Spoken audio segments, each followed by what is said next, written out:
What is going on, you guys? It's your boy Average Bob coming with a huge playoff matchup this weekend for the Giants versus the Eagles. First and foremost, if you hate the Eagles as much as me, go ahead and smash that like button harder than Dexter Lawrence is going to smash Jalen Hurts. And if you're an Eagles fan, why don't you comment and let me know how the Eagles are going to beat the Giants this weekend, because you guys have no chance. And here's the reasons why. Reason number one being it is hard to beat the same team, especially a division opponent, 3 times in a single season.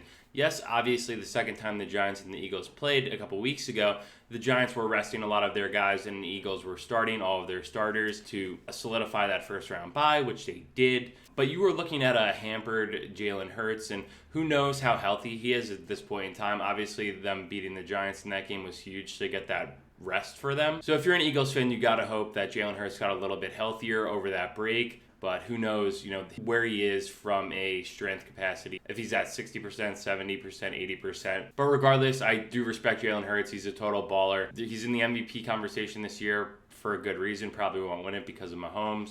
But yeah, I assume he's done everything in his power to get back on track and to be as healthy as possible for this game. Which leads me to my next point, is one of the biggest matchups of this game, where it is going to be a little bit of a chess match, is the Giants defense under the helm of Wink Martindale, dialing up blitzes. You saw them do that a couple weeks ago versus the Eagles, where they're getting free runners in on Jalen Hurts, confusing that great Eagles offensive line. You're getting a safety or a cornerback coming off the edge that is almost a free run on Hurts, where he has to get the ball off as quickly as possible. So the Giants having to disguise many different coverages, many different blitzes, try to bring the pressure as much as possible, especially on third down, to make Hurts make that quick throw or use his legs. But with the quick throws that Wink can hopefully make the Eagles do, that could take away potentially some of their more longer down the field shots to A.J. Brown, who's having a phenomenal season, which was a great trade for them, because he's a complete X factor in this game, where you saw last weekend with the Giants versus the Vikings, where they were able to neutralize Justin Jefferson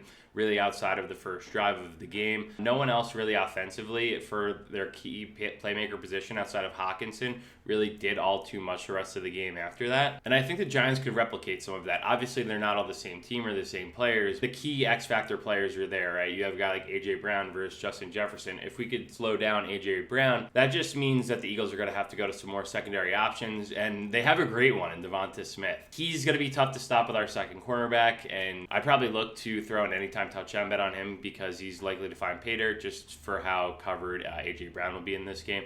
Another guy that will also be supplementary to A.J. Brown and Devonta Smith is, of course, Dallas Goedert. The Giants have not done a great job of covering tight ends, especially with our linebackers, where I'm hoping you could see a guy like Landon Collins step up a little bit more and to come up and cover tight ends more. You saw Hockenson last weekend kill the Giants, and that's all on tape. And Nick Sirianni's a great coach, and they have a good offensive coordinator as well. So I would probably see the Eagles try to get Dallas Goedert involved in this game early and often, especially on third downs where there's going to be a hot route involved to make a quick throw, just like a quick out route or something, just to move the sticks. But it's going to be an absolute chess match. And then on the second side of things, you do have the matchup between the Giants D-line and the Eagles offensive line. Dexter Lawrence is having his best season as a Giant. He's been so dominant. He pretty much closed the game against the Vikings. If you watched the last play of the game, honestly, everyone was ripping on Kirk Cousins, and it was a pretty shitty throw on a check down route, but he was about to get smashed by Dexter Lawrence. So nothing that the Vikings did from a play calling standpoint really helped anything of Kirk Cousins' strengths at that point in time.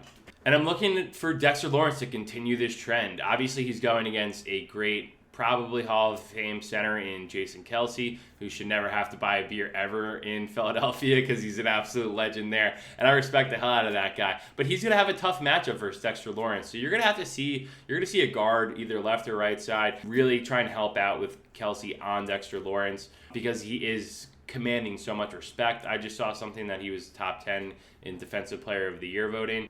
And Dexter commands all the respect in the world, and I'm really looking forward to this matchup as someone who played offensive line. It doesn't get better than this. The Eagles have a great offensive line. The Giants have a great defensive line that's really hitting in their stride right now as well. With Leonard Williams having a big game, you get Kayvon on the edge also playing really well, and hopefully Aziz could suit up and be able to go as well. On the flip side of things, the Giants are going to have to do what has gotten to this point to be successful against the Eagles.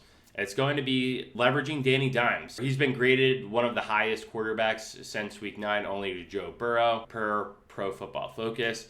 I'm really excited to see what Danny Dimes can do this game. This is going to be a hostile territory environment down in Philly at Lincoln Financial Field. Fans are going to be a little bit more crazier than they were probably in Minnesota, where they're just like, oh, sorry, like, good game, y'all. No, they're going to see the double birds. They're going to see all of this crazy stuff. And the fans are lunatics. So it's the most hostile environment any of these guys have ever played in, probably in their career. Obviously, Danny Dimes is a Duke guy. He's not going on the road playing in SEC stadiums with 120,000 people chanting for your death. The Giants need to continue to do what has made them successful, and it's going to really come down to what Daniel Jones could do in this game. Look at your first read. Look at your second read. If it's not open, feel free to tuck it and get 4 or 5 yards. Just be sure to slide, which he did a great job of last week in getting out of bounds. But just extending plays with his legs on third down is what the Giants need to do to be successful. Obviously, the Eagles really bolstered their defensive line throughout the season by adding, some great marquee D tackles, probably towards the end of their career, but they did that for a reason. And the reason they did that was to stop the run. And they're going to need to stop the run, especially versus Saquon Barkley. His name's around for Comeback Player of the Year, and rightfully so. When he gets out in space, he just makes so many things happen outside of the backfield, or just getting to the second level, hitting the B button, doing a spin move, getting 10, 15, 20 yards. So explosive plays from Saquon are going to be key for this game in tandem with Daniel Jones being able to hit people downfield, which leads me to a matchup that Eagles have a pretty good secondary as well. The Giants wide receivers are probably going to have a little bit less space to get open further downfield compared to the Vikings game where Darius Slayton and Hodgins are running naked everywhere. Those windows are not going to simply exist in this game because the Eagles have a better secondary than the Vikings. Again, from an offensive perspective, you have to feed the hot hand outside of Danny Dimes and Saquon, and that hot hand being Isaiah Hodgins. He's had over 100 yards last week, and he makes plays. He's making great catches, and more importantly, he's blocking downfield. I rewatched the highlights, and when he's constantly downfield, tying up 1 or 2 defenders at a single time, he's playing outside of his mind. And this was the guy who picked up the scrap pile. Kind of a little bit of, a Hollywood type story for him. It's amazing to see what people could do when they're put into this offense and want to ball out, because there's so many guys that didn't have that opportunity. And then you're looking at a guy like Richie James who had a good play on 3rd and 7 versus the Vikings last week. But again, he was a guy that shouldn't have been in this role because Kadarius Toney and Kenny Golladay simply couldn't do what they were brought in and paid for to do here.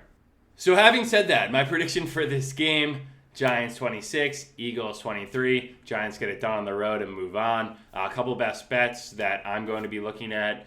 So just check and see, in your sports book how the lines might change or move. But I like Devonta Smith, anytime touchdown. Goddard, anytime touchdown. Danny Dimes, of course, over rushing yards. And Isaiah Hodgins over receiving yards as well. Anyway, that's this week's breakdown. Let me know what you guys think in the comments. And I'm going to be watching live from Mohegan Sun up in Connecticut this weekend, so pretty pumped about that. Going to be a pretty electric environment. So let's go, Giants.